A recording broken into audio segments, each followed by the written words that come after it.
Ne maradj le a legújabb Vakondok rész a Stems Back limitált gyűjtői kiadásáról. I did a business degree at university, and I actually wanted to be a marketer.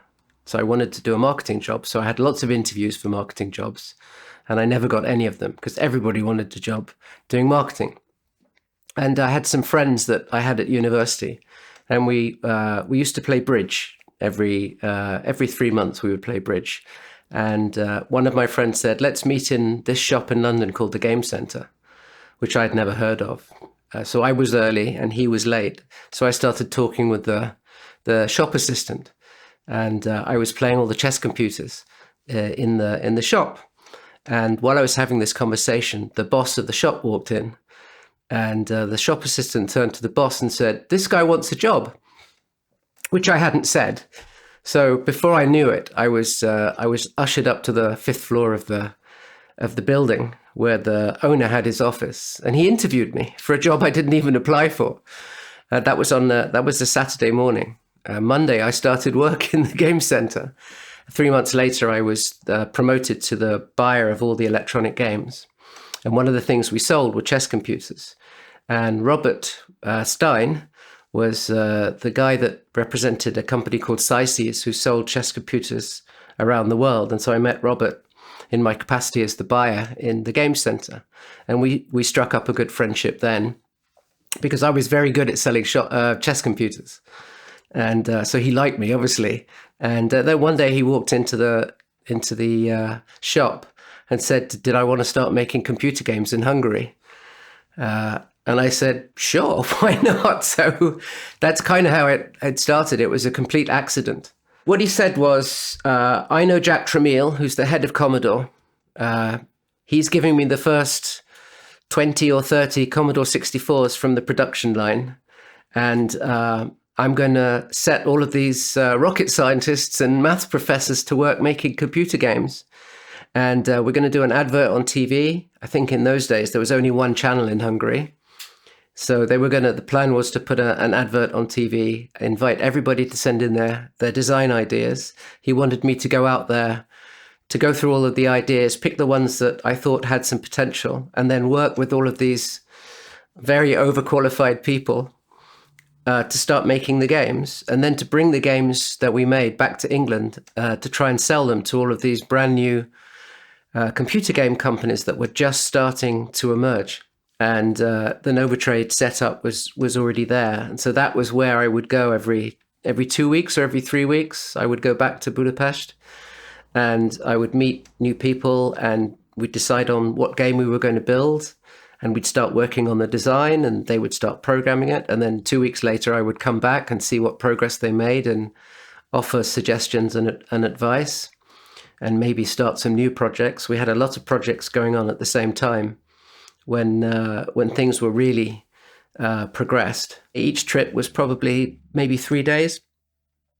And when there were, 8 or 10 projects, but, possibly more than that, I would do maybe 5 or 6 projects in a day, sometimes less, sometimes more, depending on what was the requirements of each of the projects. When somebody has an idea and they truly believe it's the right idea, and you truly believe that it isn't the right idea, and you're trying, without upsetting them or being confrontational, you're trying to help them understand why there might be a better way. And most of the time, people are open-minded enough to see another way. But sometimes you work with people who they're like this. They're very, we would say, wedded to their vision, and they don't really want to consider that there might be something better that they should consider. So there were a few of those. And sometimes that would end in a project not moving forward, because if you don't have the person that was working on the project, if they're not behind the project, you're going to get a bad project. So you don't want someone working on something they don't believe in. Better to stop and start something else. There were no experts. So if you'd been making video games for a few months, that made you an expert for, if you're amongst people that hadn't. So, like in the land of the blind, the one-eyed God is king. that was that kind of thing. So I had a little bit of knowledge, a little bit of intuition. And so, yes, I would spend time maybe advising more on the gameplay or, for example, there was a golf game that was done over there and none of the team had ever played golf. So they created the game basically by buying a book that discussed the physics, the projectile physics of a golf ball and how that was affected by being hit at different speeds with different clubs in different weather conditions. So the entire game was almost built from a theoretical point of view. So what I was able to do is go to golf courses and maybe take some video of, because there was no golf on TV either. So I could add some real world perspective to that particular game to sort of complement what was being done. So every project had different needs depending on what was the subject matter of the game and, as I said, the skills of the team. And I kind of just filled in the gaps wherever I could. The first game we finished was a game called Caesar the Cat. And I met with the guys at this company called Mirrorsoft, which was a software company, part of the Mirror Group newspaper company. And there was a guy there called Jim McConaughey, who I met, who became a lifelong friend. He sadly passed away last year, but a lifelong friend. And Caesar the Cat was one of the very first games that Mirrorsoft published, and it was the first game that we developed out in Hungary that was published back in the UK. I knew 2 or 3 of the companies already, and through those contacts, I made more contacts and more contact. In those days, there was no LinkedIn, no nothing really, no internet that was usable by us. And so you had to do it all the old-fashioned way, maybe with the phone or with someone else introducing you at a dinner or whatever. It was interesting because a lot of these companies were literally, at that time, they were like 2 people. So Ocean Software was 2 people. Quicksilver was 2 people. Rod Cousins and one other person. EMI, the big record group, they had a games company that was like 2 or 3 people. Virgin Games had a tiny little games company, part of the big Virgin group. Well, it wasn't such a big group then, but it was still, everybody had heard of Virgin.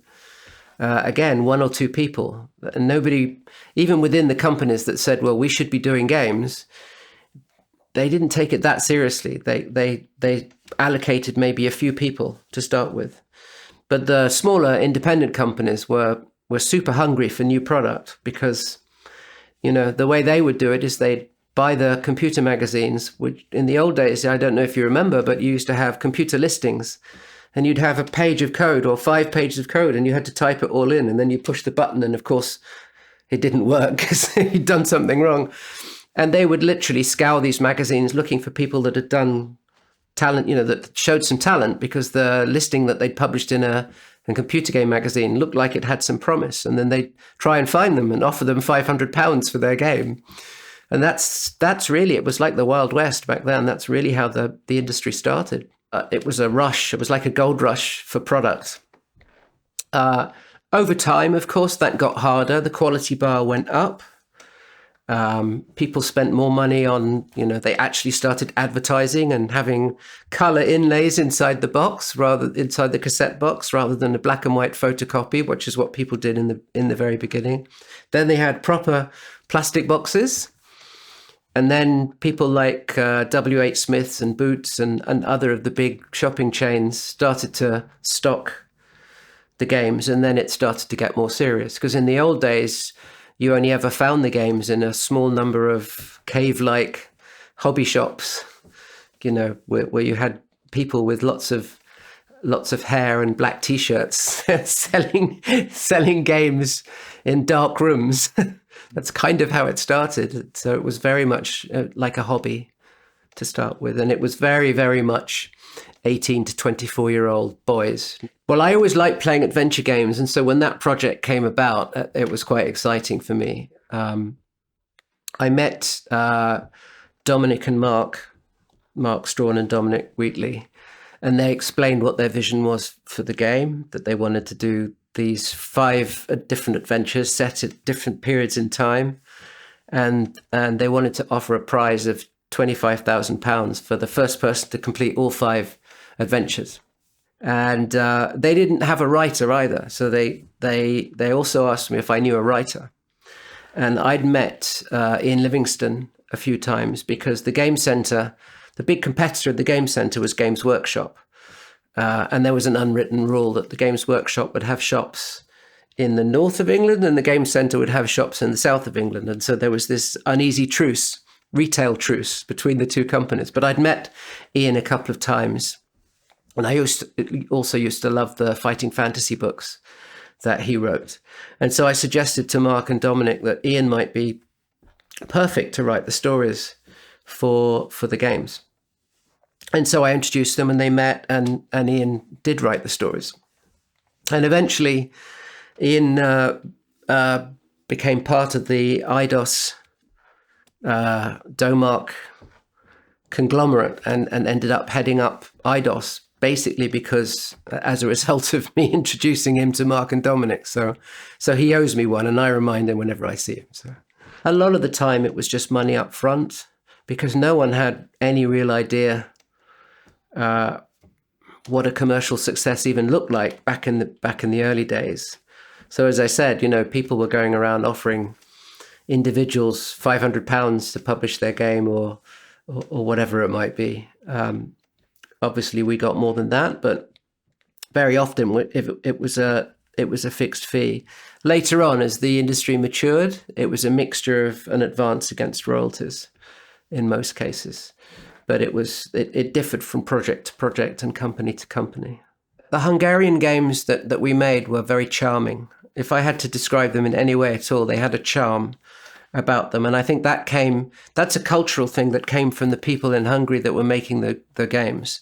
And I'm not sure that those games could have been made in England, because I think that there was a certain Hungarianness, that sort of charm, and it's very hard to describe other than that way in terms of what differentiated the games.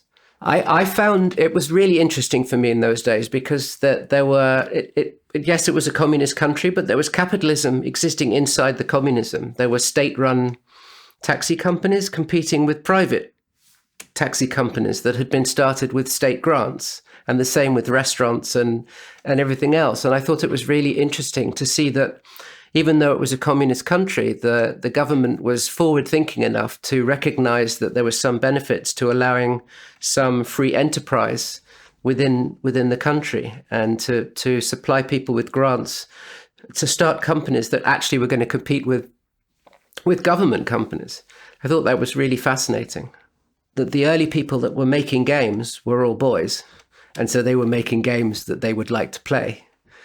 And that doesn't necessarily empower or include many women because of some of the subject matter.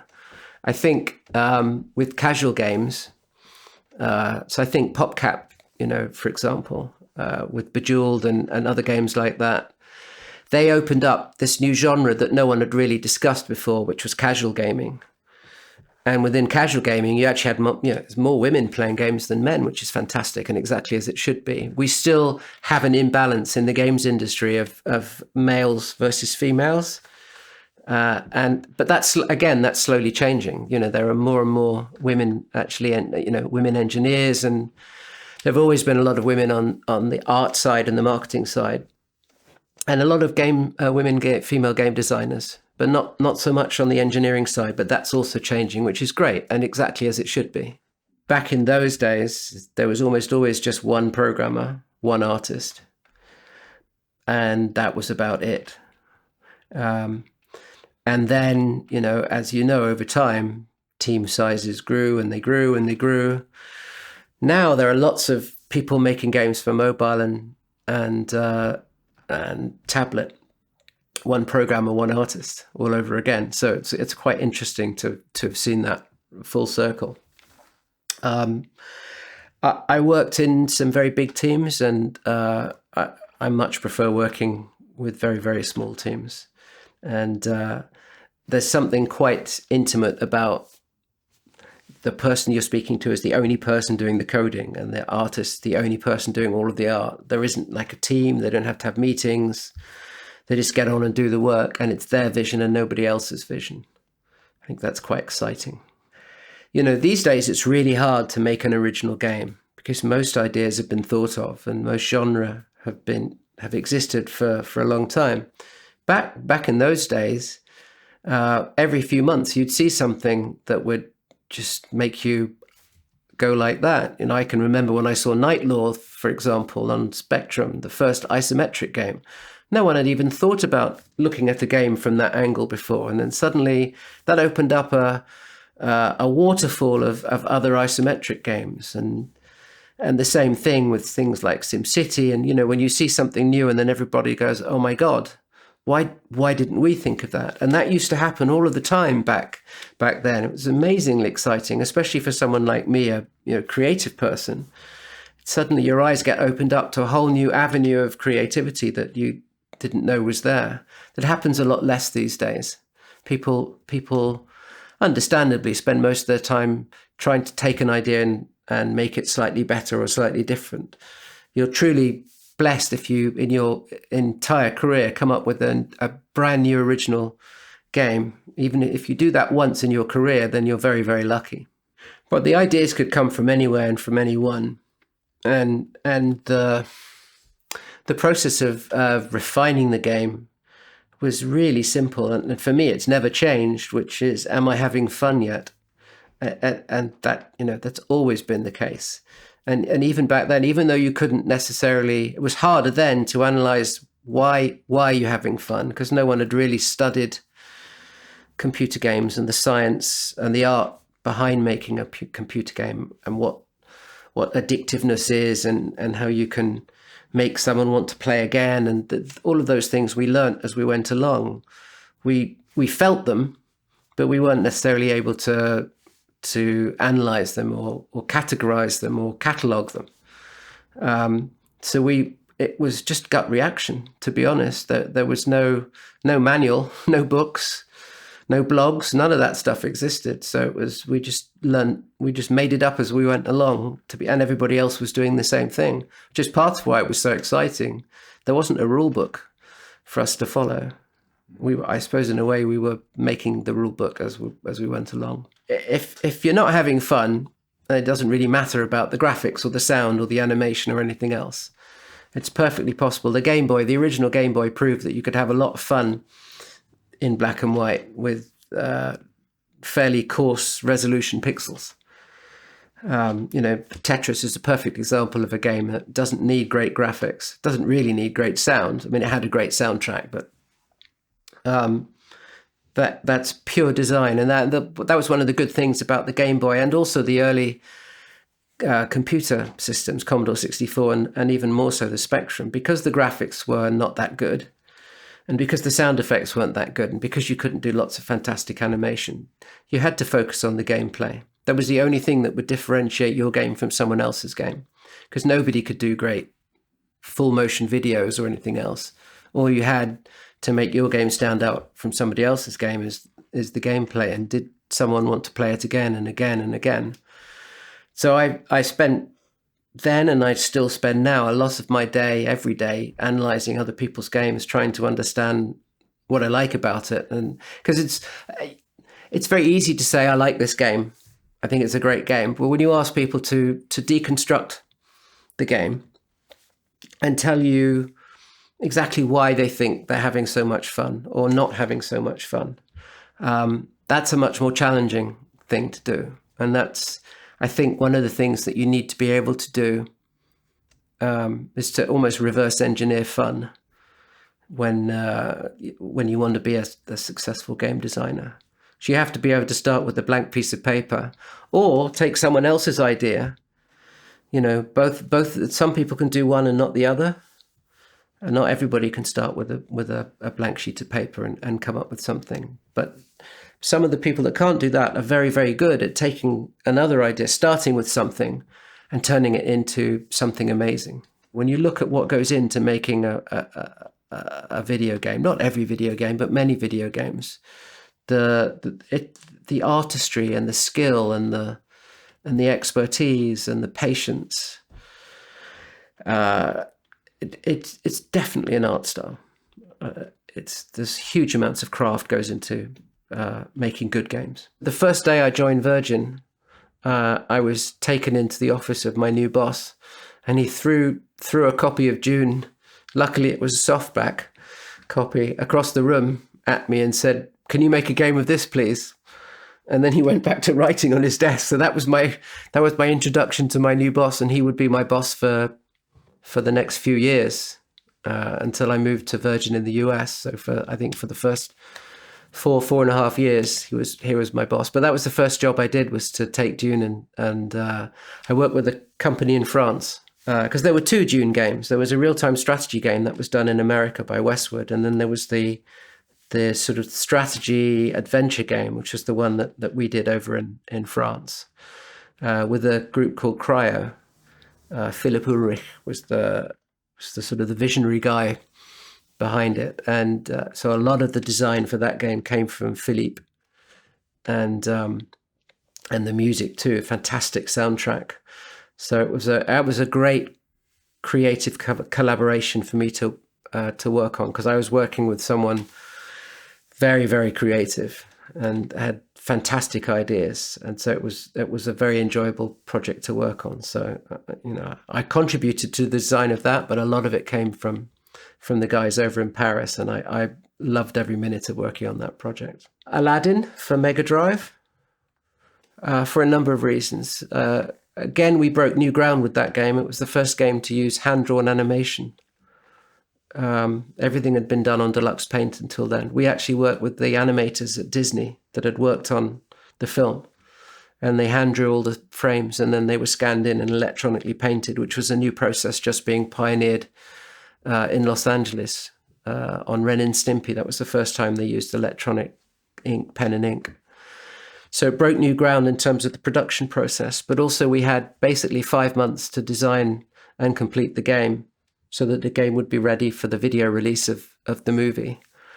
And I helped put together a team of some people I knew and some people that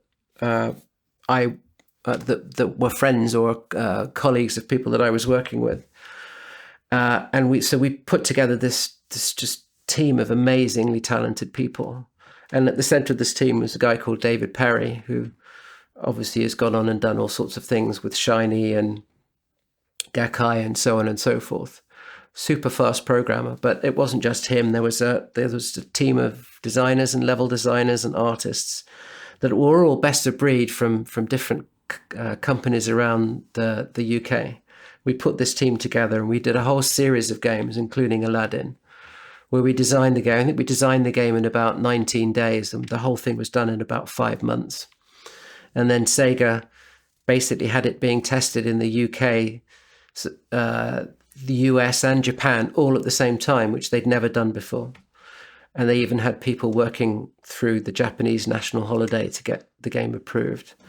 And we had to present the design to Jeffrey Katzenberg in his office in Burbank, which was quite interesting. There's us nerdy little game developers presenting our game design to the head of Disney Studios, which was a real thrill. We even got to meet with John Musker and Ron Clements, who were the directors of Aladdin, and got their feedback and input into the game and into the design. So the whole thing was just it was a roller coaster for 5 months, and then we were very tired. But it was a huge success. We got to meet lots of fascinating people, break some new ground on the production side, and I'm very proud of what we came up with. And I guess the other game was the Seventh Guest, because that was one of the very first CD-ROM games. We started developing that even before CD-ROMs were available. It was the brainchild of Graham Devine and Rob Landeros, who were at Virgin when I was at Virgin, and they wanted to leave to make this game. And I ended up collaborating on that, on the production side, and also feeding into the game design. And it was clear to us we were creating something quite groundbreaking as we were doing it, having to work out different ways to store all the data, because suddenly we were building something for this new media that was, 100 times bigger than a floppy disk. And no one had any storage capacity where do you store all the assets for something that big? So we had to, Robert and Graham just had to develop a whole new set of protocols just to compress and store the data that was going to go into the game. But some of the production value on that game was fantastic. I think The Seventh Guest in some ways still stands up today.